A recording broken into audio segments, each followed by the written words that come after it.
brand new purple light, friends. Brand new purple light, friends. Brand new purple light, friends. Facts.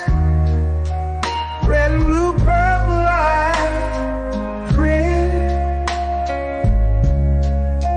Red and blue, purple light, friends. Facts. You can get to know the ledger, sacrilegious Sunday to Melanin Monday. You can get to know the ledger, my love. Just open your third eye on Thursday. Lord, the food, the art, the clothes, the Vatican's getting exposed fast. We put the show on the road. You better stay on your toes. I was telling land, focused on the ego. Then I opened my heart, let go of the ego. Grand after grand, we stacking up these C notes. Facts, facts, yeah, we gon' put this shit on our backs. Facts, facts, we in your city, pull up where we at. Facts, facts, peace, love and light, peace, love. To the family, peace, love, and light. To the family, peace, love, and light. To the family. These days and time, black man, is going to be the time that you have been waiting for. You came here for a reason. Whatever pressure, whatever adversity, whatever the fuck you feel, I don't know what you feel, but whatever you may be feeling is going to push you, and it's going to provoke you, and it's either going to make you or break you, similar to how pressure busts pipes or the shit makes diamonds. Yes, indeed. Yes, indeed. Peace to you and yours. Peace to you and yours. Welcome to Know the Ledge Radio, KTL, Know the Ledger 444, and this is Melanin Mondays. You are now rocking with the best. Yes, this is your host for the evening, Brother Red Pillar. All right. Let me know how we sound on the audio. Let me know how it's sounding on the audio. All right. That song that y'all just heard, that is the Facts remix by the 44 Tops. All right. That is the Facts remix by the 44 Tops. And if you're interested in that single right there to add to your collection, you can find it on blackcloudent.bandzoogle.com. blackcloudent.bandzoogle.com. All right.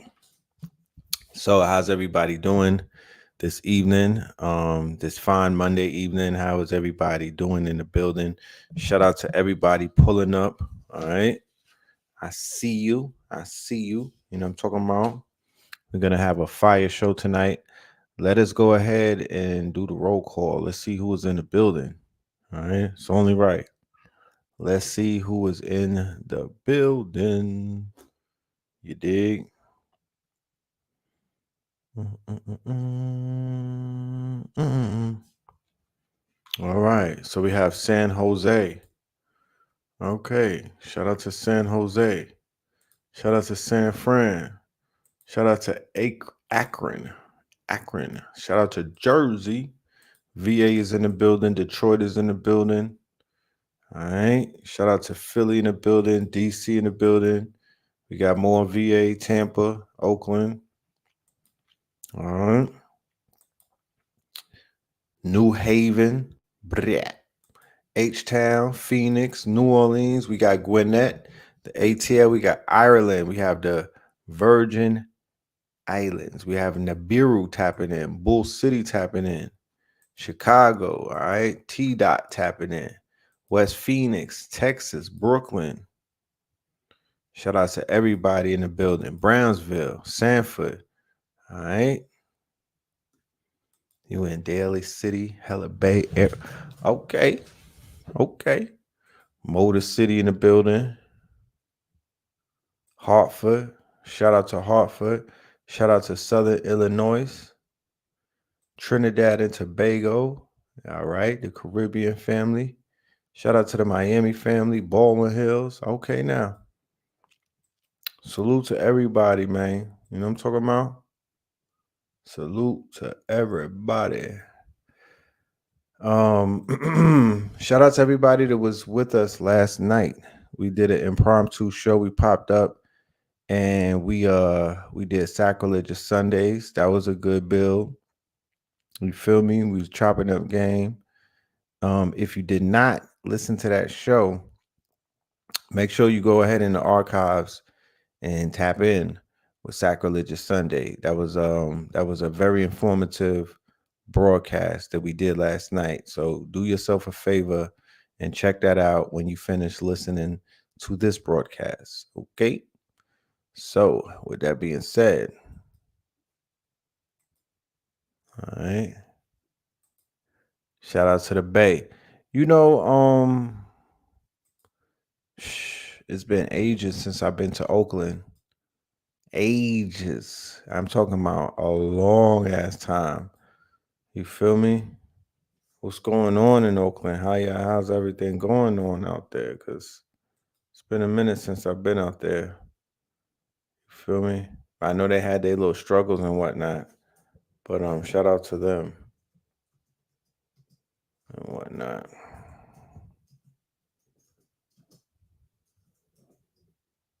Tragedy.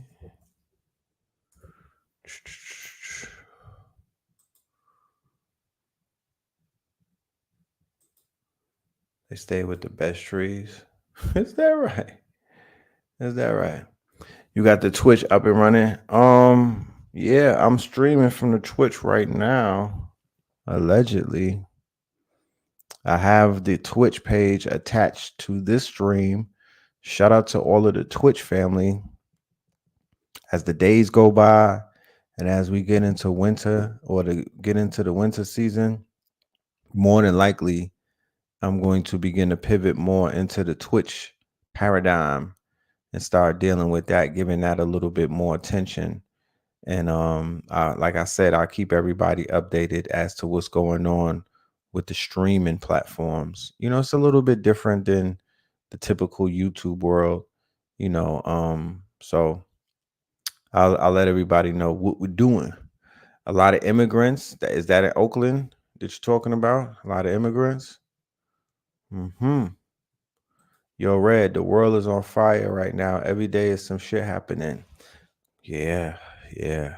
I mean, man, you know, good thing. Good. I mean, it's good to have you know, some type of immunization from the BS. That's the best way that I could say it. It's good to have your immunization shots because, you know, for the people who are untrained and uninitiated, the world must look like an absolute madhouse and an arcane asylum for the uninitiated. I mean, I could imagine what's going on in their brains, you know? I know that they're being taken for a ride.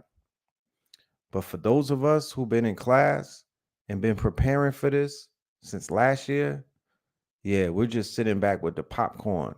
For those of us that are part of the what do they call that? Um what was that? The Cat Williams effect. For those of us who are aware of the Cat Williams effect, this is nothing. This is like, you know what I'm saying? This shit is like TV to us. You feel me? This is better than Netflix because it was written. Like Nas said, this is all scripted. This was all written. It's all predictable. We could see it. Nothing is really, really catching us by surprise. It's really not really catching us by surprise. It's just some bizarro shit taking place. Yes, Dennis, I believe the best way to describe it will be called the unveiling. It is the unveiling, and it really depends on your vantage point, meaning it really depends on where you're seeing this thing from. Are you looking at it from a bird's eye view? Are you looking at it from a worm's eye view? Are you looking at it from the lens of somebody who recently just woke up? Are you examining it from the lens of a well-seasoned student who has been in the class for more than a decade? So it just hits differently depending on what level of overstanding that you may be on at the moment. But I promise you, to even from the you can have friends or colleagues that are considered super mundane and whatnot. Even they're asking questions and questioning shit. Like, I don't remember it being so apparent. Like back in the days when we were doing this thing and whatnot, it wasn't as apparent as it is right now. You know what I mean? Like everyone is literally questioning some shit. Everyone, it has a level of conspiratorial theorists in them. Everyone is re-examining this reality that they thought they were that they understood, and they're looking at this shit like this is not what I thought it was. You got a lot of people like that. So, depending on who you are, if you're the main character in some of these movies and whatnot, or if you are the teacher who the student is calling on, you ninjas out there is gonna y'all been busy. You know what I'm saying? Because y'all been helping people, assisting people, answering questions, being of assistance and whatnot, being of service. You've been activated. You've been called upon. Your phone must be ringing off the hook. Me personally, I'm out the way. You know, I'm out the way. Too much going on. The work has already been done. I'm out the way. I ain't trying to. It's nothing more to do. Like it's things to do, but I ain't finna be outside. I seen a video the other day. It was going kind of viral. There was a dude on a city bus and whatnot, and he was like holding a dollar bill, and he was on a bus, and he was like low key preaching, like to a bus. It was like a city bus, like it might have been in New York City and whatnot, and he on a bus like trying to break down the dollar bill, how it's Illuminati and stuff. Like I'm looking at the video mortified. I'm like, bro, if I ever did some goofy shit like this, I deserve to get fucking stoned in public. You know what I'm talking about? Like, it's just so beneath me at this point. And I'm not judging the brother because people, they do what they got to do to get their information out. But all of that holy roly, all of that, pontification, and I'm not with none of that. I don't co-sign none of that. You having outbursts in the public, trying to be loud and shit about the Illuminati, nigga, kick rocks. I'm calling the fucking boys on you. You know what I'm talking about? Like, I don't like shit like that. I'm not into none of that. Being loud on a train, being loud in public, trying to get white people's attention because you fucking read a book last night and all of that. If you don't sit your silly ass down and go have a fucking a meditative moment, that's corny to me. Like that holds no merit. You interrupting people's personal space and whatnot because you feel that you know something. No, keep that to yourself. Wait till you get amongst like-minded people and have a fucking field day. I'm not with it. I don't like disturbing the peace. And then some people, they like doing shit like that. You know what I mean? It's like it's they lick back. Maybe they were discriminated against when they were young. Maybe they grew up around a lot of, pale people. Maybe their parents were discriminated against, and this is their way of just letting their nuts hang and whatnot. It's whatever floats your boat. You're the main character in your movie. I'm just giving you a pet peeve of mine. You know, it's no points that are proven by having outbursts. You think somebody's gonna go and say, "Oh, I want to be that person's student." That's just you just attracting somebody that's crazier than you. It's gonna wind up not being it's not gonna be healthy in the long run. What do you gain by that? Is my question. Like, what do you gain by that? You know what I mean? What do you think you gain by that? You know, it's just it's phases of consciousness. I'm just at a certain phase. You know what I mean? I might sound like I'm being dismissive or I'm getting bougie and whatnot. I'm just at that phase where I don't have to prove anything to anybody anymore. I used to want to prove myself, but I'm just at the phase where I'm like, why am I trying to prove anything to people who you shouldn't need me to prove shit to you at this point in life. Like, you should have had figured this shit out. You should at least know one, you know what I mean? Like, you should be on the road. And in that case, you wouldn't be have to you wouldn't you won't have to be on the bus talking about what's on a dollar bill and whatnot. You could be on the bus and y'all could be you could be teaching each other, everybody on the bus teaching each other, but whatever.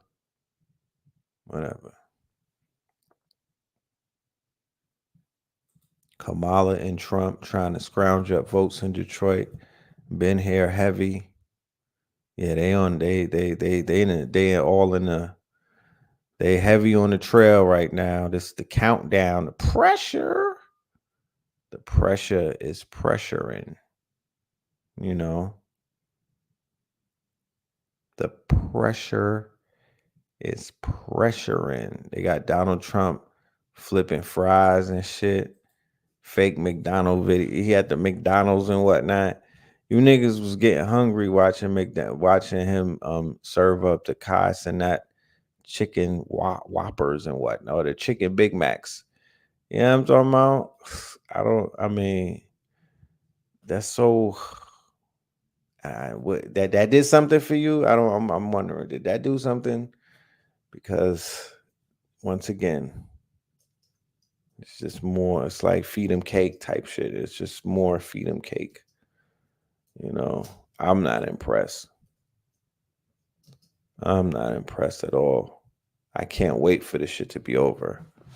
They just dragged this one through the fucking mud too much for me. It's just too for my mental health. It's just too much. You know what I mean? Like, it's just doing too much. You know what I mean? Let's hurry up and get November up in this bitch so we could get this shit over with and move on, because god damn it. Yeah, y'all made this shit real corny. You know what I'm talking about? You feel me? Yeah, I made this. And I live in Atlanta. And Atlanta has multiple worlds within it. So I was able to pass through a different world in Atlanta they're strong in. And I was able to see real quickly the glimpse of Kamala mania, is what they might want to call it, you know? And and it's like I said in the beginning of this whole situation when they made her the candidate, melanated women, as well as melanated men, but melanated women they see themselves as going to the White House. They are on the ballot, not Kamala Harris. She's a placeholder for black women. They carrying this election like they are going to the White House. And I get it. I get it. Black people, disillusional Negroes, they're like, we are the main focus of this election. They're personalizing this. It's about them. They are on the road to victory. It's about them. That's what I was seeing this weekend when I passed through, and I was just looking, I was Negro watching, and I was just looking how they move, and it's like melanated people are heavily invested in this quote unquote selection because, they're like, yo, this is our only fucking chance at power or the illusion of inclusion. They were like, it culminated and it all boiled down to this. You feel me? All of those brunches and those goddamn day parties. This is the pinnacle of it. Is we are going to bum rush the White House. We are going to bum rush the White House. And it's like, you know, w- you know what I mean? Like, what can I say? I'm not finna do. What can I say? It's a movie. It's just a fucking reality show at this point. You literally have to sit back and just watch it play out. Is there a plot twist on the way? Who knows? Who knows? But what I know is they have indoctrinated black women to say, you are going to the White House and you are going to be the president, not her. You. Y'all are finna be the president. And this is going to be interesting watching this thing play out. You know, I want our women to have more of a symbolical, I'm all with I'm all with symbology. I'm all with symbolic gestures. I'm with all of that. I get all of that. I'm with all of that. I want my women, black women, my daughter, my mama, all of them. I want them to feel like power is theirs in this Aquarian age. I want them to access it. I want it to be all accessible. I want them to realize their wildest, quote unquote, dreams of success. But I don't want it to be on the backs of fucking Kamala Harris, bro. That's all I'm saying. And I don't have nothing against her personally. Once again, I don't have no horse in the race. But I just know fake when I see it. I know pretentious when I see it.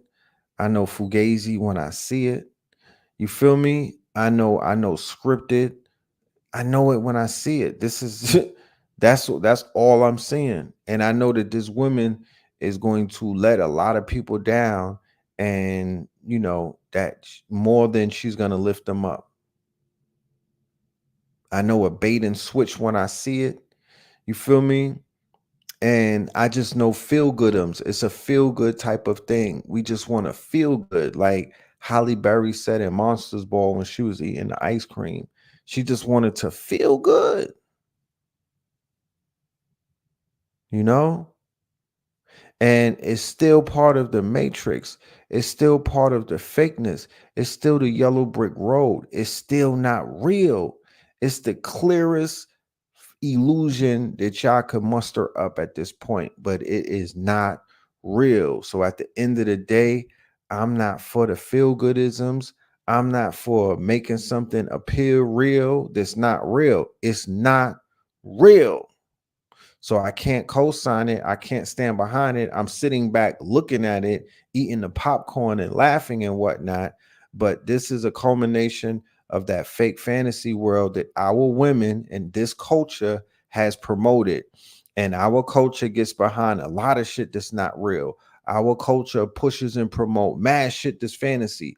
Our culture has been indoctrinated to live in a fantasy world. So this Kamala shit is just part of the fantasy. It's just part of the fantasy. And they made it real. The shit is not real, but black women and black people and these fucking these radio shows, these morning shows, these goddamn chatty, these Charlemagnes and all of them, they made this shit real and it's not real. The View, you know what I mean? All of this fake Sex in the City, melanated women sitting down with other women like y'all cool. Man, that shit is not real. That's all Hollywood. That's all Hollywood, you know? So I want something that's more real, something that's more concrete. You want something, this woman is ambiguous black. It's called ambiguous black. And people are like, yo, when Europeans look at Kamala, they see a black woman. No, they don't. No, they don't. They know who the Indians are versus who black people or African Americans are. They know how to differentiate the two, because Europeans in America know that the Indian Americans are above them in per capita household. Indian Americans are at the top of the list of incomes in America. They're at the top. They're pulling in more bread than white Anglo-Saxon Protestants in America. They're pulling in more bread. They have more bread per capita in their households than all of these Caucasians and whatnot. These are the Hindus and the Indians who she belongs to. And that they're fully aware of who she is. And I said it before, and I'm going to say it again. Why have we not seen any prominent Indians get behind Kamala or Kamala? She has not been endorsed by nobody from Nollywood. Okay. She has not been endorsed by no one of prominence from India. And she's claiming them. She's claiming the set. You know what I mean? None of those Indian billionaires said nothing about her. I didn't see no people from Nollywood. I don't know too many people of Indian influence, but if there's one or two of them, you from I ain't seen them. You know, I didn't see them throw an endorsement. You know what I mean? But I did see the commercial that she did put out with the balloon popping shit. Hilarious. That was hilarious. I said Bollywood, right? I didn't say Nollywood. Did I say Nolly or did I say Bali? I mean Bali over there with the Punjabis in them. Okay? Punjabis. The Bollywood. They not saying nothing about her. You know? She don't get no acknowledgement. But it's all good though. You know, the Divine Nine and the sisters in the struggle, they got her. They're gonna take care of it. They got this. You know, they got this and whatnot. So we are on the road to to election, whatever selection day and whatnot. And you know,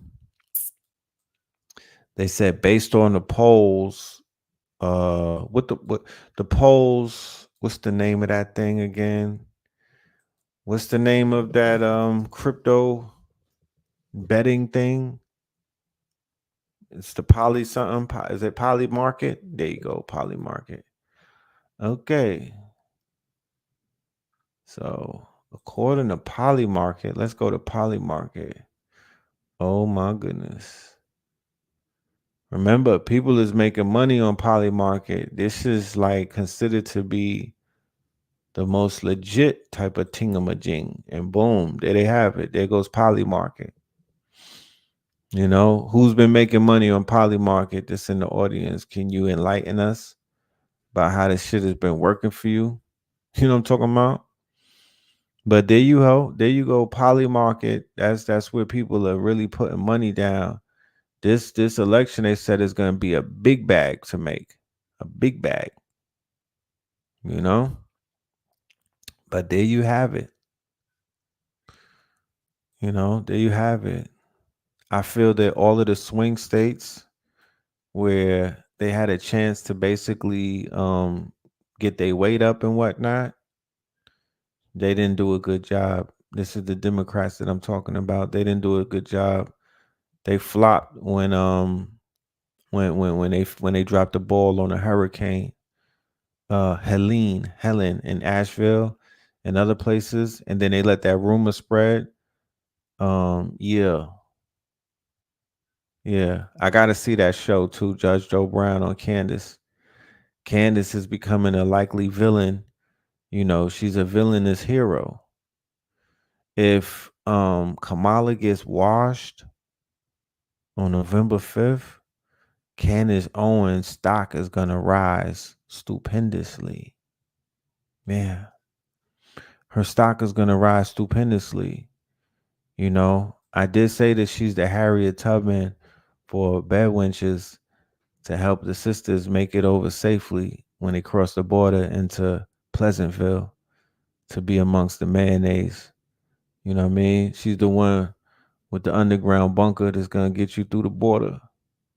You feel me? But it is what it is. You know what I'm talking about? Like, it is what it is, you know. If she comes out with a dating show, like how the girl from Arlette, how the lady Arlette did the balloon popping thing. If Candace Owen comes out with like a bedwinching balloon popping show, she's gonna go viral. I need to email her whole company. I need to email her management right now with the idea. Shit is lit. You know what I'm talking about? She really should do a dating show for swingers, for swirlers, you know? Cause she's holding the torch right now. You know what I'm talking about? She's definitely holding the torch right now, you know. But she is going to have her public profile is gonna elevate. And if she's able to if Kamala catches a flat tire on the road to the election, they're gonna give her a lot of credit because she was on her tail. Pause. She was on her wig. You know what I mean? She exposed the shit out of her. And when you think about it, who else with a big enough? Who else with a large platform? It's not too many people with a large platform that was exposing her like that. Judge Joe Brown kicked her back in when she was vice president. He was stomping her out back then, and you know he was getting on her ass. Pause. But he didn't have a big platform. He would go viral, but she has a large platform, and she kept that shit. You know, she was shooting. She was shooting. She was hitting headshots. You feel me? She's gonna have a new age bedwinch version of MTV singled out. I mean, think about it. If Trump wins, if we get a MAGA 2.0, right? If we get a MAGA 2.0, the sisters is out. You feel me? The ones who was like, yo, the dating pool is horrible. It's I hate it here. All of the I hate it here sisters that y'all niggas was dogging and whatnot. Yeah, they're going over to Candace's side, bro. You know what I'm talking about? With 4 years of Trump, yeah, they want to they going over to the Candace side, you know what I mean? So they could do they could go off grid with the white boy with the Yetis and whatnot. You know, it's just we're in America. You could just sit back and see how this shit works. This is a very predictable country. You know what I mean? Very predictable. I want to talk about a story that popped up on my timeline. I was getting a lot of emails, a lot of inboxes on Instagram from people that I know about a situation that occurred over this weekend. Is a tragedy, and it took place in Georgia. All right, in the Salepo Islands. Now, if you're not familiar with the Sapelo Islands, this is right off of the coast of Georgia. Okay. Um, right off of the coast, they were celebrating a Gullah Geechee festival. Okay. They were celebrating a festival. All right. So let me pull this up. Election season is here. Remember, who you vote for is secret, but whether you vote is public information. After this election, your voting record will be updated, and your friends and family will be able to look up how often you vote. So vote on or by Tuesday, November 5th. A new video has been released that shows rescue efforts after a gangway that is part of a ferry dock collapsed on Georgia's Sampalo Island on Saturday. A warning, some of this video could be disturbing to you. The Georgia Department of Natural Resources says that at least 40 people were on that gangway and that half fell into the water. 7 people are dead and half a dozen others were critically hurt out there, with 3 people remaining in critical condition this midday. A preliminary report indicated that the gangway collapsed in the middle while that ferry was being loaded with passengers. 2 Coast Guard air crews were deployed as part of an active search for survivors. All the victims have been identified, and 73-year-old William Johnson Jr. and 76-year-old Queen Welch are both from Atlanta. One resident says he just finished giving boat tours when he heard about the collapse. Listen to what he says happened next. They started pulling people out of the water, tried CPR on some people, it was too late. The baby that went underwater, she was going in and out, in and out. So I actually put her on my boat and brought her to the mainland, to the ambulance. You know, if I wasn't there to bring her across, she might have didn't make it. But she actually made it, and she's safe. And of course, we still don't know exactly what caused this tragedy, but the Georgia Department of Natural Resources is investigating. They say they don't believe that a boat hit the dock. In a statement, President Biden says he will make federal resources available to impacted parties. So this tragedy happened Saturday on Georgia's Sapelo Island. That's about 70 miles south of Savannah. It happened as crowds gathered for a celebration to honor the island's Gullah Geechee community. The Gullah Geechee are descendants of Black slaves. Among the 7 people killed in the collapse, 4 of them are from Jacksonville. They are Look at the elders. Thomas, Cynthia Allen Gibbs, Carlotta McIntosh, and Jacqueline Cruz Carter. As of right now, it's still unclear what caused the collapse. Tonight, though, we have live team coverage as Georgia authorities begin their investigation. I-Team reporter John Acebas speaks with a maritime safety expert for a deeper analysis into what could have gone wrong. But we begin with News for Jax reporter Ann Maxwell. Ann, you spoke with 2 people who rushed in to help right after that collapse happened. real quick, I went to that island before. I actually walked on that gangway to go to the ferry. So I definitely understand how dangerous that gangway, the collapse could be. There has been recent legal activity from the original inhabitants of Sapelo Island against developers that were coming in. So once again, we have a story of developers trying to take ancestral land, trying to push the original residents off that land. And just a coincidence happens that a gangway collapsed when they're doing a celebration, right? During Hoodoo Heritage Month, they're having a celebration for the Gully and the Geechee. The majority of the people who perished and whatnot were from out of town, Jacksonville and Atlanta, and they were going to that land to celebrate with the people and whatnot to give honors to the ancestors. Yeah, Joy, they were among hundreds of people on the island that day for that cultural festival. They said they will never forget what they saw. It was horrific. Yeah, it wasn't good at all. Tracy Ramey Shepard and Teresa Haywood spent Saturday at the Gullah Geechee Festival on Sapelo Island. It was great history, a great day. But on the bus ride back to the ferry, their driver shared shocking news. The gangway to the ferry dock had collapsed. And there are people in the water.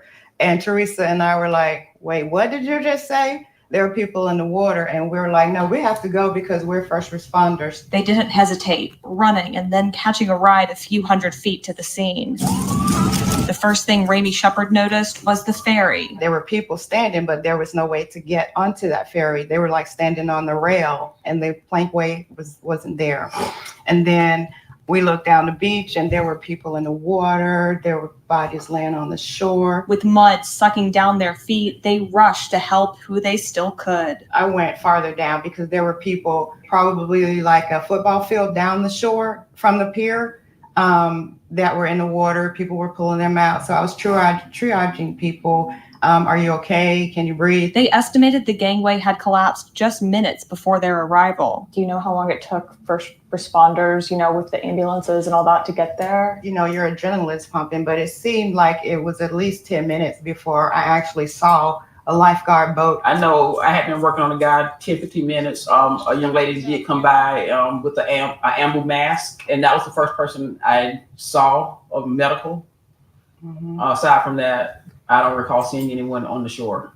And how long were y'all there? We were there at least 40 minutes. I don't know. It was a long while. But during that time, a lot of, bodies. What do y'all think y'all are going to take away from that day? Just compassion. I mean, everyone needs to pitch in. I mean, and we saw that. We saw everybody pulling together, trying to help those that were in distress. And we just need more of that. And I'm going to take away, tell your loved ones every day that you love them, try to be there for them, because tomorrow is not promised and your life could be gone just like that in an instant.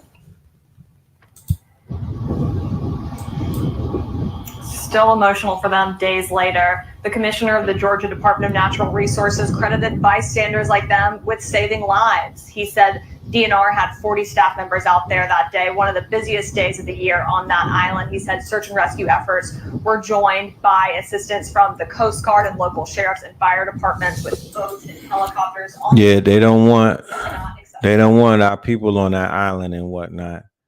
And they definitely don't want Gullah Geechee people. They would rather some brain dead Negroes, you feel me, that don't know nothing. But them Europeans and whatnot, they don't want our people to do our type of work on that island. This is in right off of Georgia. This is in Georgia. It's right off the coast of Georgia. There are islands. It's about 45 minutes away from Savannah, but you have to take a boat to get over to the island and whatnot. So people drowned in the gangway, and it was mostly elders. Okay. So I want to send love and light. We want to send condolences to the families of those affected. We definitely want to send love and light to the island and the brothers and sisters who are on Sapelo Island that have been there for generations and whatnot, doing the work. Salute to everybody over there, and we'll keep you updated to these stories and whatnot. But it's coincidentally it is Hoodoo Heritage Month. We started this month talking about that a lot. We were giving a lot of energy to just keeping an eye open as to what the ancestors are trying to tell us, and and then we have this situation. So we still are looking at it to see if that's the great divine speaking through signs and whatnot. You've been hearing a lot about Jekyll Island lately. Oh yeah, okay, yeah. You visited that island in 1998. Dope. Yeah, it's a beautiful island. It is a beautiful island. It's really like it has that old. It's not developed and whatnot. It's really, it gives you that Eve's Bayou type of feeling when you go over there. There's a spirit on that land, and it's very ancestral. You feel me? Very ancestral. And yes, I do believe that it's close to Jekyll Island. Mm-hmm. Yes. So yeah.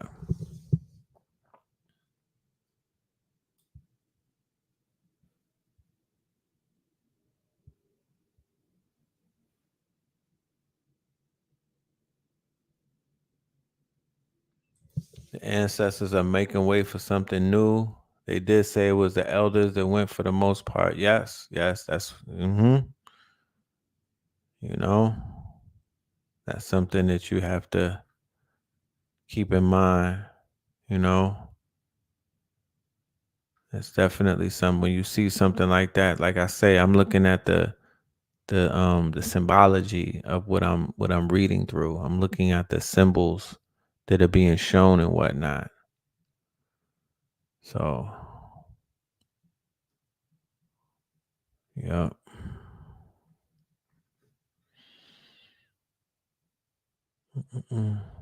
But yeah, let me get a word from our sponsors real quick. Let me get a word from our sponsors. Let me pull this up. Boom. Ladies and gentlemen, this Saturday coming up on October the 26th at 8 p.m. only on Zoom. This will not be on YouTube, only on Zoom. We will be introducing our good brother Q Reeves, and we will be doing a masterclass on spiritual expansion. This will last 4 to 5 hours. I will be the host, and the name of this masterclass is Unveiling the Veil. And if you're not familiar with the spiritual work that this brother does, then you will be introduced to it during this masterclass. The brother is qualified. He does powerful work, and we're going to be having a very deep spiritual masterclass dealing with the veils being lifted. All right, unveiling the veil. The links are going to be in the description, and we will have the brother as a special guest on the show before we make it to Saturday. We will have him on the platform, so definitely look out for that. I'm very excited, enthusiastic about this class coming up because, once again, a lot of people, they reach out to me. They have a lot of questions about their journey, and yeah. So it's definitely time to deal with that. The movie Daughters of the Dust was filmed on the island. Okay. The movie The Daughters of the Dust was filmed on that island. So definitely check that out. Okay. Definitely check that out.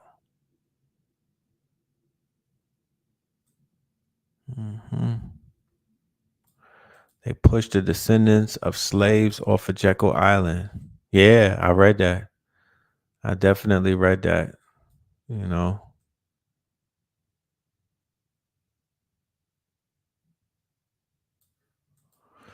said, we'll talk a whole tap.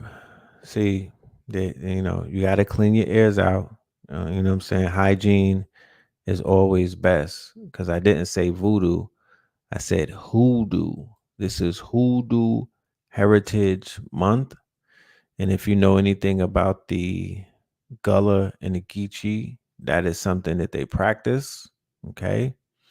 So during Hoodoo Heritage Month, if you have 7 elders who basically, during a freak accident, lose their lives, right, in the waters, right off of an island where they were doing ceremonies and whatnot, it's going to make you ask questions, because that's just not something that's random.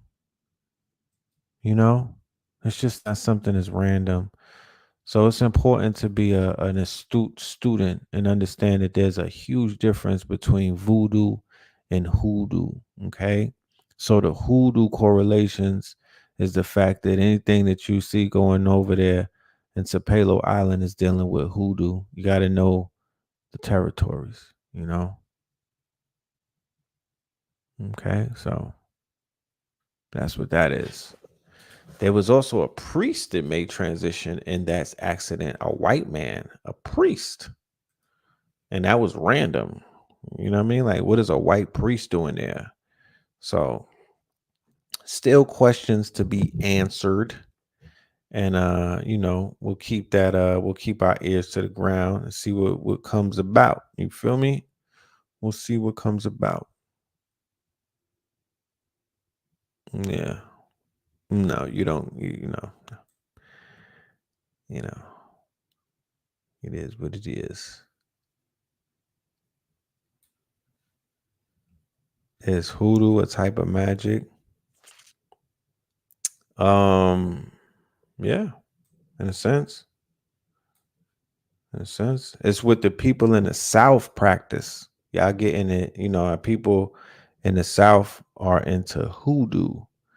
And then you have people who have come to the South recently and they brought the voodoo shit with them and other forms of spirituality. But ultimately, the people were practicing the hoodoo way of life, you know what I'm saying, for many, many, many, many centuries.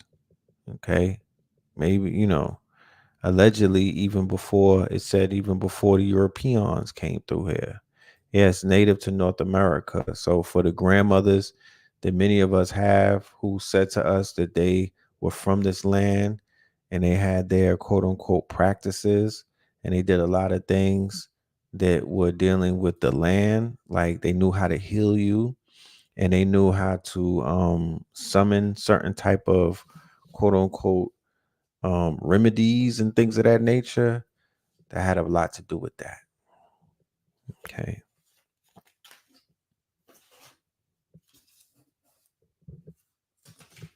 Yes, root work. Root work. Destiny said, is anyone from the chat from Denver, and is it becoming more dangerous? Interesting question. What's up with Elon saying that the new God will come from Memphis?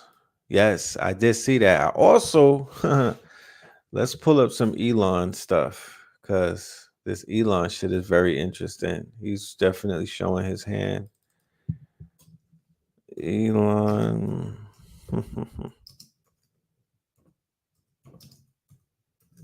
Demon mode.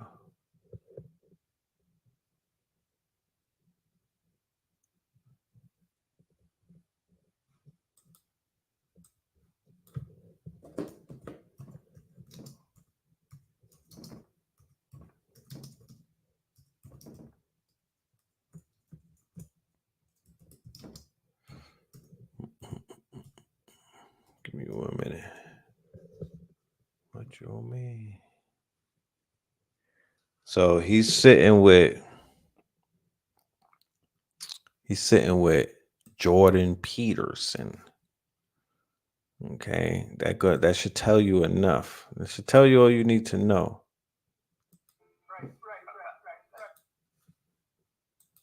All right. But he's showing his fangs. He's You're bringing what? Perhaps that's where our new God will come from. Yeah, no kidding. No kidding. Yeah, I wish that was funny. Yeah, okay, so I want to talk to you about alignment. That was funny. Memphis, where our new God will come from. As we see here, Elon's AI supercomputer project is in Memphis, Tennessee. And as you heard from Elon himself, how Memphis was the capital of ancient Egypt. And we can see in the Bible, Memphis is a symbol of the consequences of turning away from God, deception, and folly. Now, the Hebrew name for the ancient Egyptian city of Memphis was Noph or Moth. Not sure if I pronounced that correctly. And now the city of Memphis had several other names, including the meaning of the house of the spirit of Ptah. Now you may be asking, who is the spirit of Ptah? Well, apparently this was the ancient Egyptian god of creation, arts, crafts, and trades. He was also considered the architect of the universe. Ptah was the chief deity of Memphis. And we can see here, according to the legend, Memphis was the first capital of United Egypt. Makes me think of the Tower of Babel, where everybody was united. Oh yeah, a nice little hand sign there, Elon. So you're telling me the guy who wants to implant a chip into your brain? Yo, I abhor when white people be giving out certain information, bro. Especially the ones that are like super Christian, Bible thumpers. Everything is coming from that lens, and it's mad corny. But anyway, when he said that the new God will come from Memphis, and they just showed that his supercomputer lab is in Memphis, that is in alignment with what I've been exposing about Elon Musk, going all the way back to the episode Behold the Pale-Faced Horseman, and what other people have been calling out, the fact that this whole thing with singularity, where the AI becomes sentient, and what it means for transhumanism, which is a movement that Elon Musk, Peter Thiel, Mark Zuckerberg, and a whole bunch of these quote unquote technocrats are behind. They're involved. They have their hands in it. They've invested billions of dollars to basically stop aging, to reverse aging, to create what they call the Superman or the Ubermensch, to basically defeat death. They want to freeze death. They want to live to be an eternal. They want to be immortals. They want to be God on earth. And they're utilizing billions of dollars. They're utilizing influence over the government. They're utilizing technology to basically push forward this agenda. And to me, this agenda is tied into the same type of agenda that they had in Nazi Germany. This agenda is about these European mankind playing like they're God. So by him saying that the new God is going to come out of Memphis, to me, that's what he's not talking about Memphis, Egypt. He's talking about Memphis, Tennessee.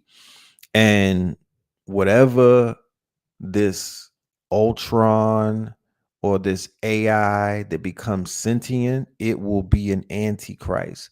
It will be the textbook example of what the antichrist is, because of course, if you have a AI that becomes sentient to produce a hologram or to produce something that's like Project Blueprint, if they want to put a Christ-like figure, or if they want to put a godly figure before you, if they want to put a man who levitates, if they want to put somebody who shoots fire out of their eyes or thunder out of their mouth and whatnot, with the advancements in artificial intelligence, that's not going to be hard. That's not going to be difficult to do. You know what I'm saying? Like, they got fucking drones that are having full concerts in the skies and whatnot. You know what I mean? Like, technology is mad advanced.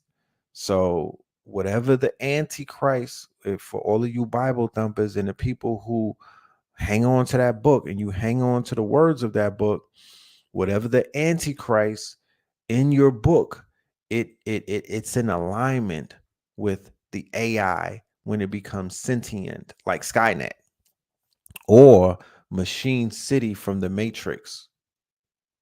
Okay, Machine City in the Matrix, where the Matrix was just basically, just took over. Hold on, let me see. Do I have? So here it goes. This was a clip from the Matrix, this famous clip from my good brother Morpheus. Let's see. He kind of broke it down.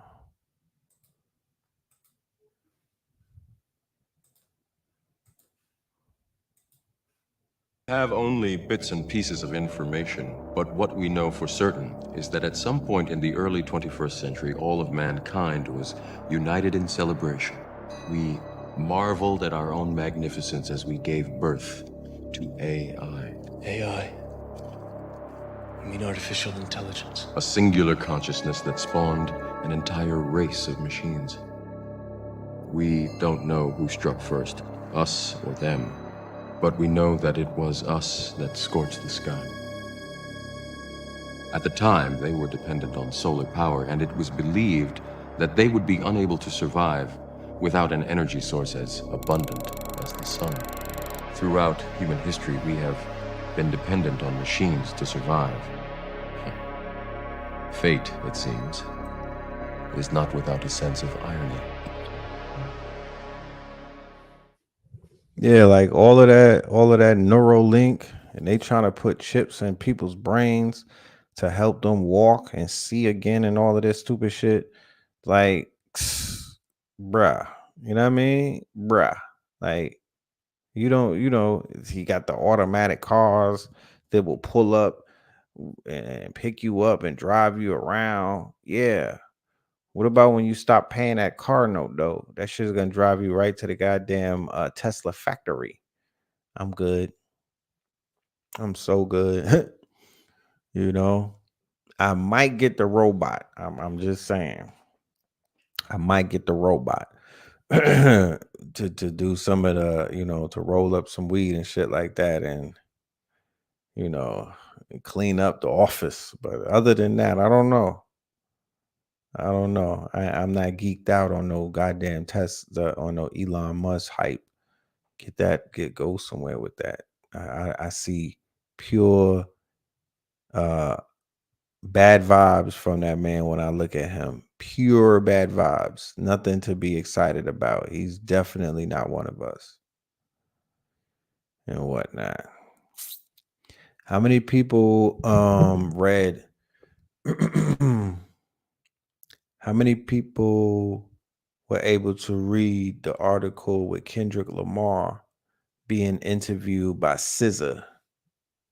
It's a good ass article. Let me see if we got that pulled up. I wanted to go over it a little briefly with the family and whatnot because you know we be on a, let me see,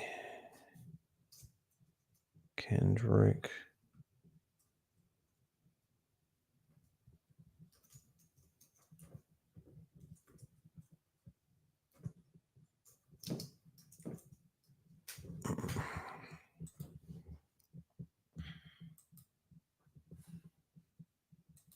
This is a good article. We're gonna read it real quick. The reason why we go here is because if you follow like hip hop media, I mean, I feel bad for you if you fuck with the hip hop media. Like if you have to go to DJ Academics to get your information, or if you got to go to some of these chatty patties in order to get your information, you're gonna be in bad shape. You know what I mean? Because like I said before, and I'm gonna say it again, hip hop journalism is dead. You know what I mean? Like the journalism that I grew up on, I was an avid reader of the Source magazine and then the Double XL and then the Vibe magazine and shit like that. Like I was an avid reader. And, I held journalism to a high standard. And now it's just about niggas gossiping. Elliot Wilson, DJ Academics, Joe Button, and all of them. None of them are giving you quality information. Their perspectives are garbage. They don't know a lot of the shit that they're talking about. The majority of their talking points are given to them by the label. You know what I'm saying? So when you get a good interview, and it's the words coming out of that man's mouth, feel me, that's when I start paying attention. I don't want to do third party what Kendrick is thinking or how he's, no, I want to hear from Kendrick. So ever since the beginning of this quote unquote battle, this is the first time that he's done an interview. So this will be his corresponding, this would be on the record. You know what I mean? This is the first time he's even talking to somebody. So I was like, let us collectively go ahead and do a little deep dive on our favorite artists and see where he's at mentally, right? Because I read these interviews not for the fanfare, but to get the gems. You know what I mean? I want to dive into the mind of these artists. I'm not a worshiper of an artist and whatnot, but as an intellect myself, I want to see where a person is at spiritually, just intellectually. I just want to know how they think, right? So here's the Q&A. If you're not familiar with the sister SZA, she's a Scorpio. She signed to TDE R&B, you know what I mean? She deals with social anxiety and a whole bunch of other things that Scorpio women deal with. Um, you know, but she's good. She's talented, you know what I'm saying? But she's also searching. You could tell that she's searching, and you could tell that she's still figuring herself out, right? So in this interview, there's a lot of that in there as well, okay? So the first question that she asked Kendrick Lamar in the beginning of the interview was, is he mentally, she says, how is your mentals? You know what I mean? She's asking him, how is your mentals? Is he okay mentally? And she asked him, do you feel like you suffer from mental illness or you experience it ever? And then he said, I grew up with that term. I was hearing it when I was 5 or 6 years old. So she said, so you identify with it, but not as it. And he said, my whole thing is it's all experience. I say some shit on a record and identify with a moment and then I don't identify with it anymore. That's just growth from me. All that shit is subjective. And then she says it's giving self-therapy. And then he said, I think it's going back to my inner child, right? I was trying to understand myself, trying to find people I could relate to, how to identify myself outside myself. It sounds crazy to a lot of people. I really can see myself out of my body. When I do that, I have no judgment towards it. It's too many eyes on me to not remove myself. That shit is scary to anybody else. Now, for anybody who's out there who's in the public eye and whatnot, anybody that's out there and they've been scrutinized in the public and whatnot, what he's describing about being able to go outside of your body and whatnot is, being able to meditate. You feel me? Being able to sit with oneself and being able to see yourself outside of the body, and out of body experience. How do others see you? You can't necessarily tell, because if you're not looking at yourself from outside of yourself, how the hell do you know how you're being seen by others and whatnot? Let us continue with the interview. She asks, are you scared? And he says, no, because I learned that I can't identify with my performances on stage. I can't hold my true identity to that person who's on stage. Because if I did, that means I will judge every moment, every movement, every time I fuck up a lyric, and every time that I'm off key. It's too much to deal with. So I have to have a distance between the performer and the person I close my eyes and look at the ceiling with. I had to develop that tough skin at like 16, 17 years old, not knowing it was only for my career, but for myself. It's mentally ill for sure. So once again, the weight of being a perfectionist, the weight that a lot of artists live with, where they judge themselves and they're not able to separate the performer from the actual person. Going back to what I was saying in a few shows ago about being able to develop a character and pour into the character, like how when you go ahead and you're doing when the Moors are telling you about paperwork and your name is in capital letters and you have a trust fund and you represent yourself, and it's similar to that.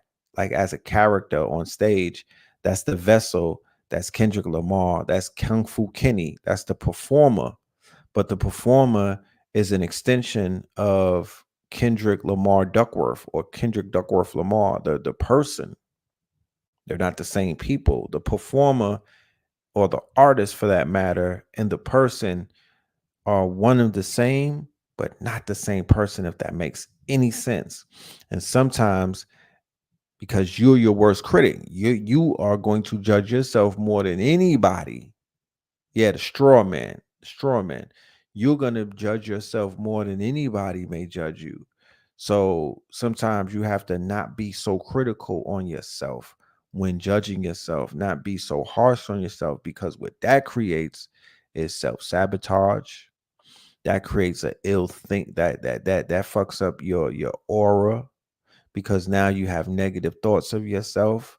Now you have, and that will give birth to fears of yourself, false expectations appearing real. It will give birth to anxiety, which will give birth to depression, which will have you not wanting to do a lot of things,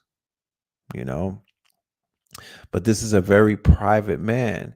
This artist, and just his just the way that he moves as an artist is going to be studied for many, many years. Our children are going to be reading about how Kendrick Lamar carried himself as a secluded artist and whatnot, and how that was art in it of itself.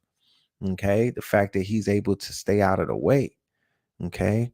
So the next question she asks, speaking of honesty and ego, have you ever done ayahuasca? And Kendrick Lamar says, I haven't done it. So she says, what? I wonder how you're arriving at all of these conclusions. I want to talk to you about your spiritual practices. How many spiritual practices contribute to your day to day? Okay. So once again, this is for educational purposes only.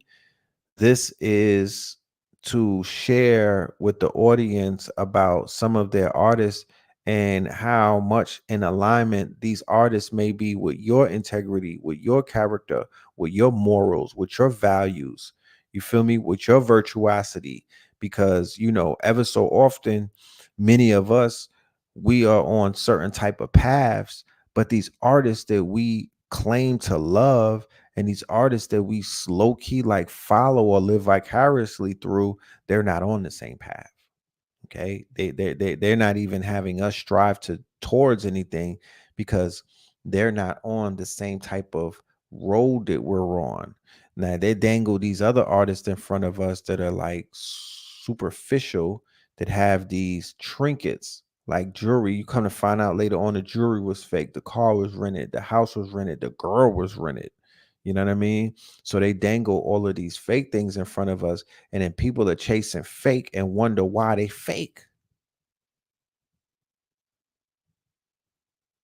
They're chasing superficialness and then wonder why they are seeing this, looking at themselves in the mirror, and they're like, yo, you want some superficial shit. Well, you should put your faith and your attention into something that's a little bit more solid or something that's a little bit more real. So just the fact that he answered this question the way that he answered, they said, how many spiritual practices contribute to your day to day? And he said, all day, every day. And then she said, all day is ceremony. And he said, ain't no bullshit, ain't no cliche, but I literally talk to God. Like it's a point to where I'll be starting to think I'm going crazy. But then he has to remind me, no, this is really me. He said, my early morning practice is that I have to run. When I started running, that's where I started to understand there was a threshold of pain in the spirituality for me. I remember my shins were aching, and I was like, I got 1 more mile to go. Then I get whispers and downloads and start talking about shit that I want to know about. And the next thing, I'm in 3 miles, 4 miles in. I wake up and I do that shit every day. Now, anybody on the show who ever heard me talk about my experience in boot camp, okay, relax yourself, Roy. Anybody who heard me talk about boot camp, I spoke about this one instant where we went on something called the captain's run. Okay. And on the captain's run, they made us carry these logs and whatnot, and we had to run for 5 miles and whatnot. But we didn't have to run with the logs for the whole 5 miles. We had to do it for like a mile and whatnot. You know what I mean? And then we would have to run and make it, we had to run 5 miles. So the drill instructors were telling us about catching your second wind, right? They were like, if you feel like you breaking down, if you feel like you want to give up, it's all in the breathing and whatnot. You'll be able to catch your second wind. Just don't give up. You can't stop. That they will push you to not stop. They would be like, do not stop. Just keep pushing your body and whatnot, and you'll lock in. You're gonna go and lock in. And if you never locked in before, you hearing people talking about it, you don't know what the hell they speaking of. Well, I was able to do that. I was on a captain's run, and I tapped into my second wind, and that shit took me to a whole nother level, right? It's like a flow state. You feel me? So when I read that, when he was talking about him tapping into his flow state, I was like, I fully understand what he means by that. You know what I mean? I fully got what he meant by that. You just have to push the body. That's what Blue Pill is out there doing every rising and whatnot when he's in the gym at 3 a.m. You know what I mean? Pushing his body to the limit, breaking himself down to build itself back up. So yeah, so what else does she says? I'm not gonna read everything in this interview, but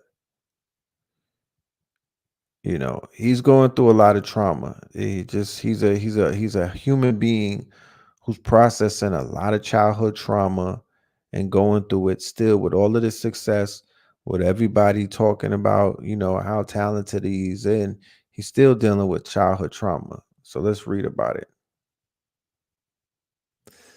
So he says the power of honesty and being honest with myself, perspective about the person sitting across from me, and learning that vulnerability is not a weakness.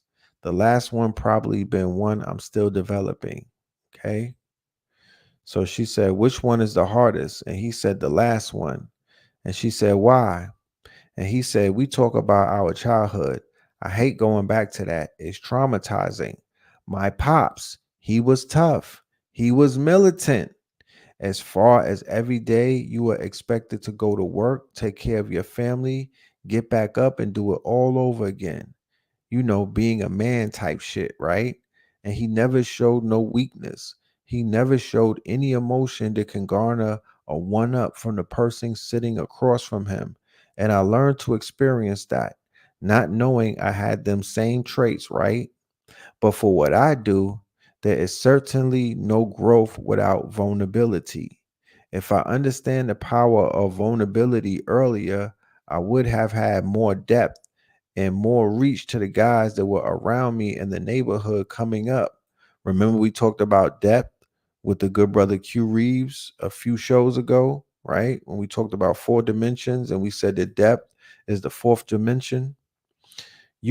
Our parents, they never had these outlets to express themselves the way they wanted to. I've always looked at us as somewhat of a beacon of hope for them. I always wanted to know, how does your mom feel about your self-expression? Now that's him asking SZA, because if you're not familiar with SZA, like somebody in the comments said, she's a thottis and whatnot. So, I think she had a BBL. She's mad expressive and whatnot, right? Her ass be out. And she had the I guess she's called it I don't know. She blossomed later in life. Let's just say that. She blossomed later in life. So, let's see what she had to say.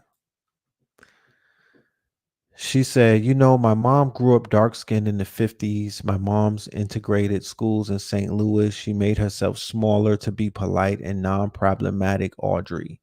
And growing up in the burbs, we were one of the few Black families. She kind of passed that to me. She's developed this delightful energy that she really truly does have, but also I feel like deep down she really needs to beat some ass and she'll feel better.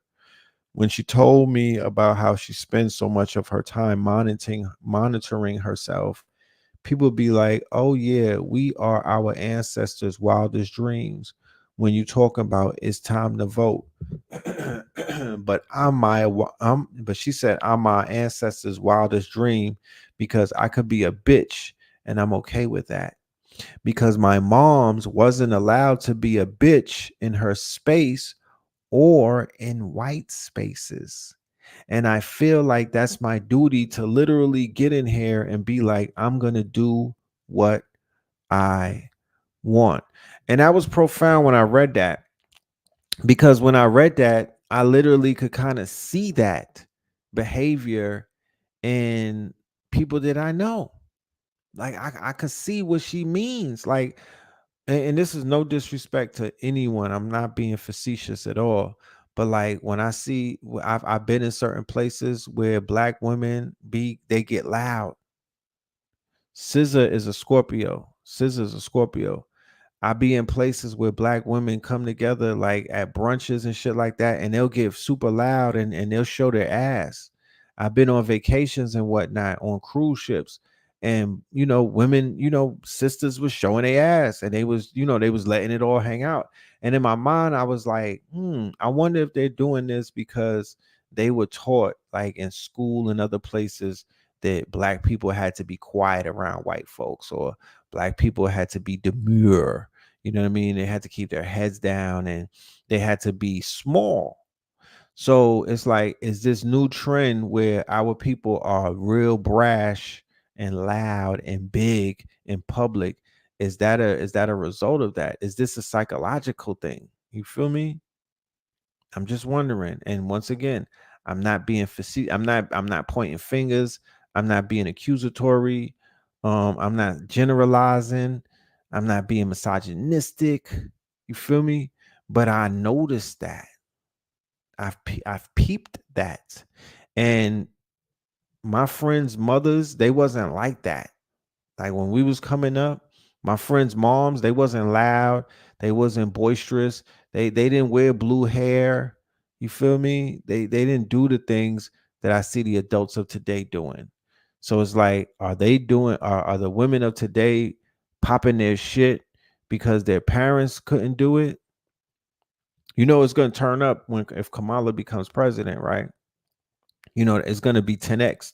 It's gonna 10x itself. People are going to be more louder, more brash, more boisterous. You know, they're gonna let their shit hang out. They're gonna, you know what I mean? They wearing lace right now to the you know, to the ball game. So what are they gonna be wearing when in the next few years? It's scary, but you know, I just when I read that, I was like, that's interesting that she said that. But it gives some light to some things. Even when it comes to dating outside of the race, you got black women wasn't able to be able to do that. That's a way of that's a middle finger too. That's letting your shit hang out as well. Like black women today is like, yo, I could fuck anybody. You know what I mean? And my mother wasn't able to do that. And the moms is like, girl, you go ahead and you hop on anything that you want to hop on. And you know what I'm saying? You know what I mean? You live your life. I'm like, damn, that's what we doing. I remember when mothers was telling the daughters, like, you better not bring no white boy home. But what's wrong with you, girl? The fuck? But let's go. So she asked Kendrick Lamar, when was the last time you cried? And he was like, I would say the last time I cried was on Mr. Morale on the Mother I Sober record. That shit was deep for me. And he was like, you know, it's cleansing. She says she cries all the time. You know, she's a crier and whatnot. He said the first time he cried was on stage when Dre and Snoop in the West Coast handed him the torch, and he let the tears flow. And you know, it was worthy. It was worth the moment because it was a buildup that he put a lot of work in for that moment and whatnot. So she asks, do you have any idea of what you're supposed to do? And he says, I don't. I'm curious. And that's what keeps me energized. She says, do you even have a desire specifically of what it should be? Or are you going to let God shape it for you? He said, I'm going to let God shape it. I love the mystery of it and have to have it. I have to. I chase all of it. You know what I'm saying? And then she says, you're so teachable. And then this one was deep, you know what I mean? This is something that, you know, made my antennas go up. So she says, you are. That's what I like. That's what I feel like I suffer from. I'm not teachable for real. This is Scissor talking. She says, that's my problem because I always be like either in my fear or do some shit. I have a low pain tolerance, but a high competence and tolerance. I can't explain it. She asked him, this is a millionaire that she's asking, somebody who assumes to have everything, you know, from a fan's perspective. You like, he has everything in the world that he wants. He wants for nothing. You know, he has an iced out crosses and watches, and you know, so she says, what is it that you want the most if you want for anything, right? So this is his answer. He says, information. I want it all. I want the resources. I want to meet people that are smarter than me. I want to talk to them. I want them to show me things. I just want to be fulfilled with whatever this world has to offer. That shit hypes me up. Information. I'm a motherfucking nerd for it. You is too. And then she says, yes, I am. And then he says, that shit is a mystery. I love it as a mystery. I love it. I love the answers could be wrong or right. And then she says, you have such father time energy. It's very universal dad vibes. Actually, it's more universal sensei. It's almost gender ambiguous. It's father and mother because you actually seem quite in tune with your feminine energy. Do you consider yourself in touch with your feminine side? He says, I have to balance both. At first, all I knew was the masculinity, and I always kept that wall up because of my pops. But the more I delve deeper into my music and the more expressive I get with myself, that is the feminine energy right there. That's not the bravado that I grew up seeing all the time. This is who I am, the soft spoken me, and I have to own it. This is where my superpower lies, because if my job is to communicate, I need to be able to communicate with everyone. I need to be able to sit in front of Scissor and talk to you in a way where you feel comfortable, in a way where it feels authentic from me to you, you to me. And I can't do that with a wall up. I can't do that with my full masculinity. Okay, so I'm going to leave it on that. I'll drop the link real quick to the rest of this article so y'all can read it. Once again, real interesting little back and forth between the two. Yeah, some insight into some of these artists and whatnot. What is Red Pill reading? I'm reading an article with Kendrick Lamar and SZA. It's one of his first articles that his first interview that he has since this quote unquote rap thing took off and whatnot. And she did ask him about Not Like Us, but you could read the rest of it. Those were some of the more interesting parts. But he said information. Same thing that Kanye West said. Information. Okay. Information. And that's very interesting. You know what I mean? I've heard many people who have material wealth and, a lot of trinkets, a lot of women, shit like that. And you be like, damn, you got it all and whatnot. You don't, you must not want for nothing. And they be like, nah, I want information. I'm like, damn, for real? And they be like, yeah, I want to learn. I want to be smarter. Because the smartest person in the room, okay, is not always the richest person in the room. It's not always the strongest person in the room. It's not always the toughest person in the room. But the smartest person in the room, they usually could wield the most power. Because knowledge is power. Information is power. Data is power. Okay? So yeah. But yeah, man, that was a little, you know what I mean? That was a little bit of insight. So salute to that brother. You know what I mean? Reading that article kind of like, it helped put me into perspective. Like, that's right. That's why I support the brother. That's why I wanted him to get that W. That's why I don't need to, you know what I mean? I don't need him to prove himself and whatnot to anybody, because I know the frequency that he's on, and I respect the frequency. I'm about virtuosity. He has virtuosity. He has virtue.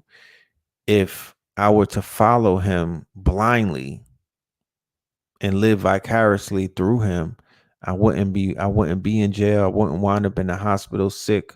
I wouldn't be in jail with a fucking life bed. I won't be down and bad.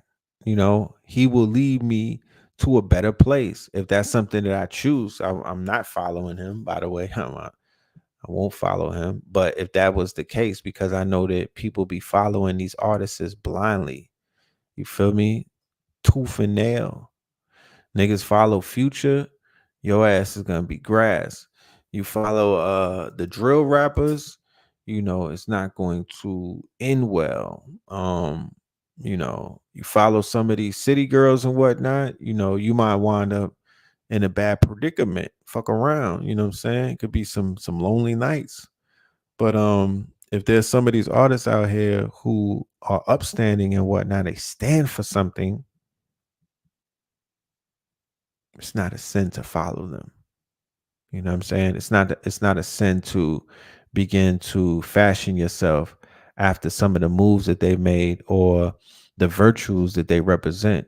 You feel me? Or what we would call their morality or their morals, something that we're missing in the arts. You know what I mean? They took the morality out of the shit. They don't want nobody to stand for no type of morals.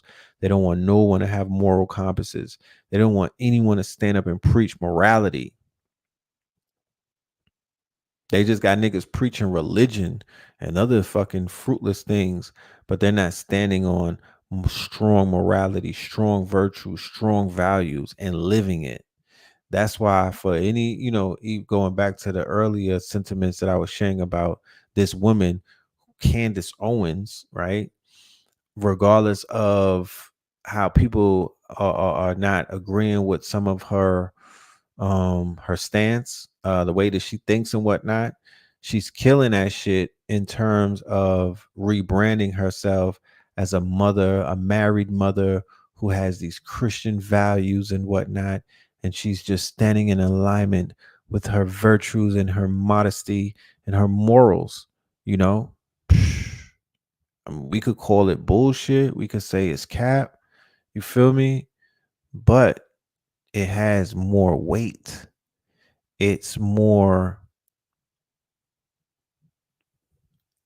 applaudable. It's more valuable, right? It has more dexterity, right?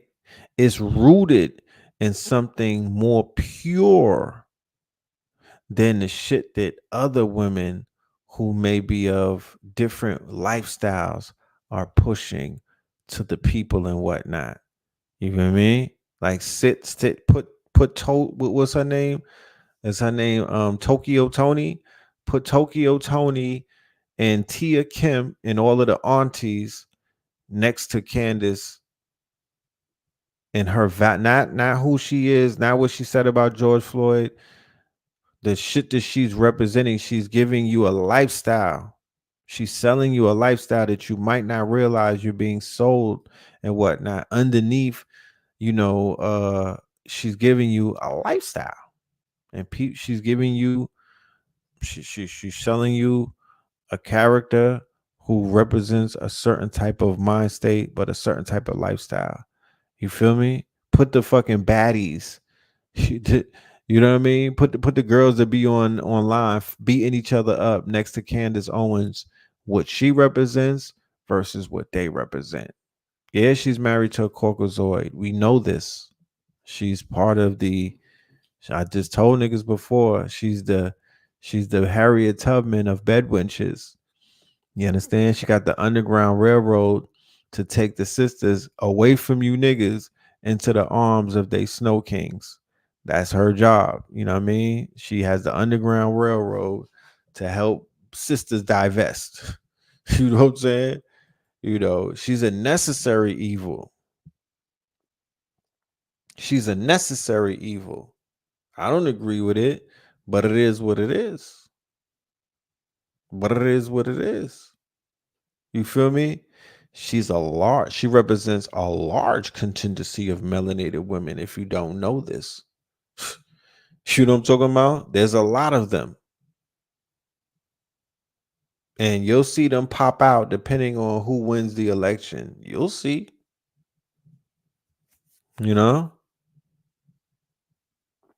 Yeah, the underground mayonnaise system and whatnot.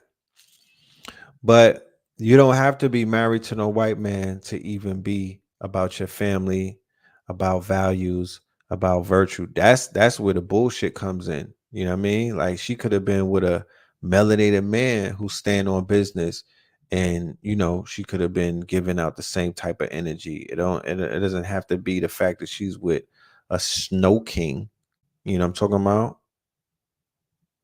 It's the virtuosity of what she's representing and whatnot. She's positioning, she's selling herself, she's branding and marketing herself as a wholesome woman, as a family woman, as a conservative. Yeah, stick with your man. Sisters out there, stick with your brothers. You know what I'm saying? Please don't fall for the okie doke. You know what I mean? But we in America, it's marketing. They're out here marketing. They market lifestyles to our women during prime time of every single night on TV. You go and watch The Bachelorette. You go and watch the reality shows. It started with the soap operas, and then it started with the sitcoms. They're marketing this fucking illusion to you every single day from different angles. You look at the advertisement on the goddamn on the posters and whatnot. It's they selling detergent. It's a goddamn sister with a snow king. You know what I mean? They selling detergent. She got a little Obama right there, and and the white dude look happier than ever. He got the glow up and all of that. Then on the TV shows, then on the movies, like it's right there. You know what I'm saying? It's right there. And women, they are susceptible to, they're susceptible to be impressionable. They're very impressionable. Yeah, Eve, nigga. The fuck? Eve got the glow up, nigga. You know what I mean? Eve got the glow up. She's being very subtle with it. But Eve got the glow up. She's like, it's over. It's good on this side. You don't hear her complaining. You know what I mean? Even Halle Berry, even when she failed miserably a few times with the swirl and shit, she didn't even have nothing bad to say. You know what I mean? What do I think about the pop button Kamala advertisement? Oh yeah, that shit was mad tacky. But I was like, damn, whoever thought of that, you know what I mean? It was somebody on her team on a late night. They was probably high off of that pink coke and whatnot. Wait a minute. We should do a pop the balloon for Kamala. Let me write this up. Like, it was a genius little little advertisement in terms of marketing. It was whoever's on her marketing team, all of them damn commercials that be popping up when I'm watching YouTube and whatnot. She spent $300 million on commercials. First of all, she blanketed the fucking internet with commercials. And the shits are like, this is Donald Trump. He's going to take care of billionaires. This is Kamala. She's thinking about, I was raised in the middle class. Like, the commercials is crap. It's the worst form of propaganda. However, they understand if you see something 8,000 times. Yeah, I want to. If they was really slick, they would have had the Kamala 20 versus 1, which she came out and no nigga popped their balloons. She came out, they was like, so tell us, Kamala, do you have any children? No, I'm just a stepmother. Damn. And then one of the brothers say, well, tell me, what's your turn on and what's your turn off? Well, my turn on is any man that's in power that can help me climb the ladder. And then one nigga pops the balloon. I'm just a barber. Do you know why you popped the balloon? I'm just a barber. I don't got that much power. And then they be like, so tell me, Kamala, what is it that you can do for your man? And then she starts giving them the 5 carrots that she had for niggas. Well, I'm gonna legalize marijuana. You'll be able to smoke with me. Oh shit, niggas. Oh, you got the niggas looking around at each other like, oh shit, they holding their balloons tight. And then I'm gonna forgive loans, for Dodge Challengers and SRTs. Oh my goodness. Oh shit, what the fuck? Yes, yes. And what I'm also gonna do is I'm gonna free the guys. Oh my goodness. Oh Lord. Oh. And no balloons pop. Like that would have been fire. That'd have been fire. Her team is sleeping. You know what I'm saying? They might need me the next motherfucking 4-year run. They might need me to if she don't make it this 4, we always have 2028. I'll be on the team for her. I'll draw some shit up. You know? I'll draw some shit up. But yeah, man, you know, she missed the ball on that one. But that commercial, I'm not gonna hold you. I would be a fucking hater if I was like, oh, that shit was corny. That wasn't corny. That wasn't that corny. It was a fucking, it was like she's super desperate now. She's trying her best to enter into Negroid spaces. You know what I'm talking about? Next thing you know, she gonna be with YSL Woody somewhere doing a fucking skit. But anyway, you know, it just this whole cycle. I'm just waiting for this whole shit. This is a bad movie. This whole fucking election cycle. From the Trump getting shot every other fucking week. This nigga's crying wolf. You don't know what to believe. Now he's at the he's at the McDonald's drive-through. Now where's she gonna be at? The KFC? She's gonna be at Chipotle next. Did I see the Trump commercial? Nah, I didn't see the I didn't see. I didn't see it. I didn't see it. I didn't see it yet. I would pop the balloon on her ass the minute she came out with them Timberlands tied up. Like, damn, why did you pop the balloon before she even said something? I'm like, nigga, did you see her fucking Timberlands? They're tied up, nigga. That's a red light. Where I'm from. The fuck? Fucking Timberlands is tied up, nigga. She's not even letting them breathe. Yeah, she would have got clipped on a rollout. You know what I'm talking about? The minute I seen the neck, I would have been like, no.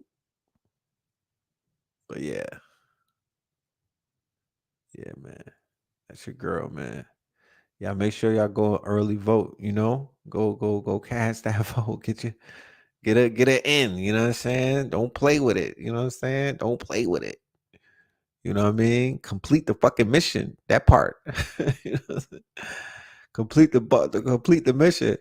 Yeah, man. She ain't bring the butt naked Tims out since the first time. I don't know what her campaign was thinking.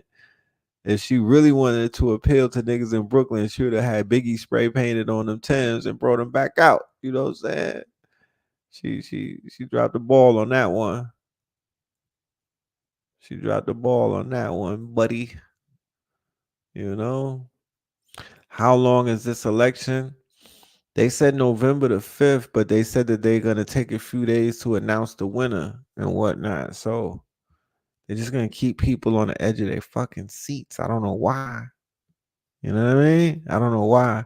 But what I do know is that they're betting on this shit. This shit is like FanDuel. People are making money. So, you know, the brothers is gonna make some bread off of this shit. We're gonna put the money where our mouth is. You know what I mean? We're not gonna let this one pass us by without getting a few dollars off of it. So yeah, people that I know, they just betting on it. You know what I mean? They putting they putting some bread on this shit. They gonna bet on it. But yeah, man. With that being said, yeah, I think we're gonna wrap this one up, ladies and gentlemen. I think we're gonna wrap this one up. We had a good time tonight. We do have a slew of shows coming in the next few days. Give us some time. We got Q Reeves coming on the platform, and we'll keep you informed as to what else is coming up. I think we have something coming up with Black Magic 363 as well. I will let you know when that's dropping. And we have some flyers that we're going to be dropping about some announcements. We have some celebrations in November around Scorpion season, around our birthday coming up.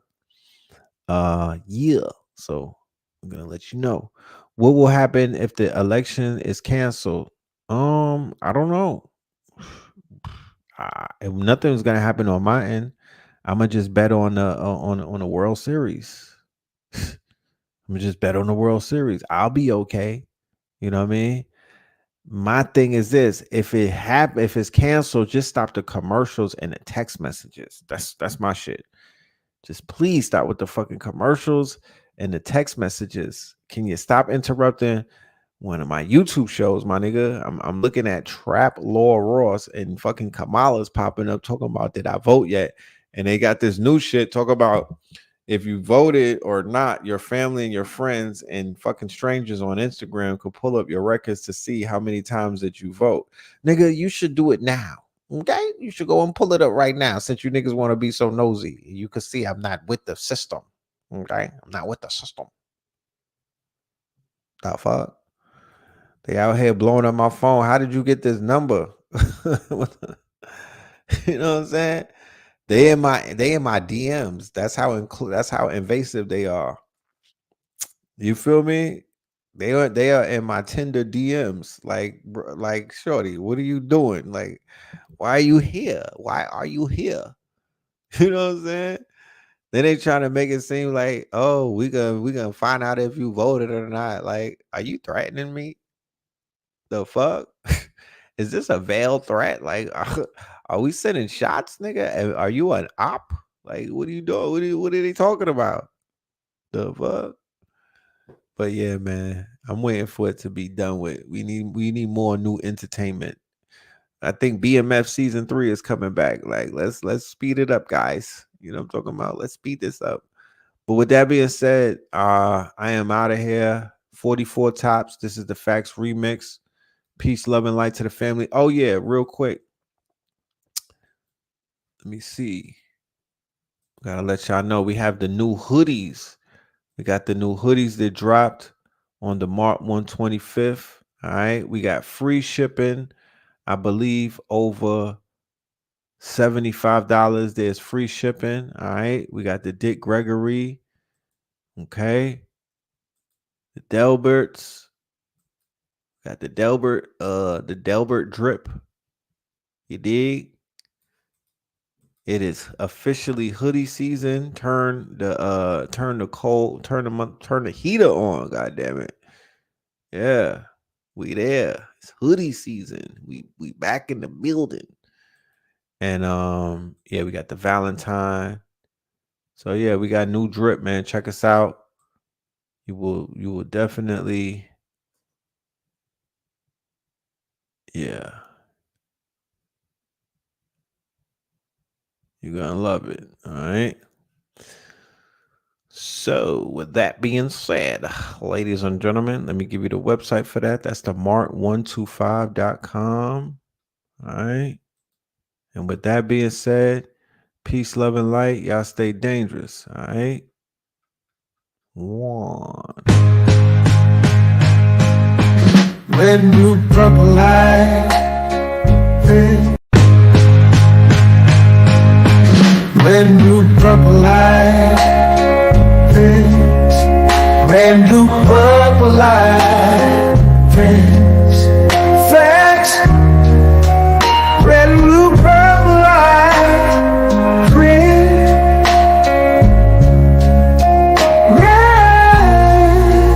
and blue, purple light. Facts. You can get to know the legend. Sacrilegious Sunday to Melanin Monday. You can get to know the legend. My love, just open your third eye on Thursday. Lord, the food, the art, the clothes, the Vatican's getting exposed fast.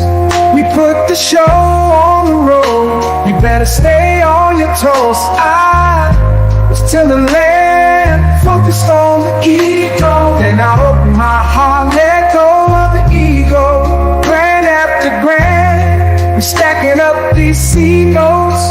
Facts, facts, yeah. We gon' put this shit on our backs. Facts, facts. We in your city, pull up where we at. Facts, peace, love and light. Peace,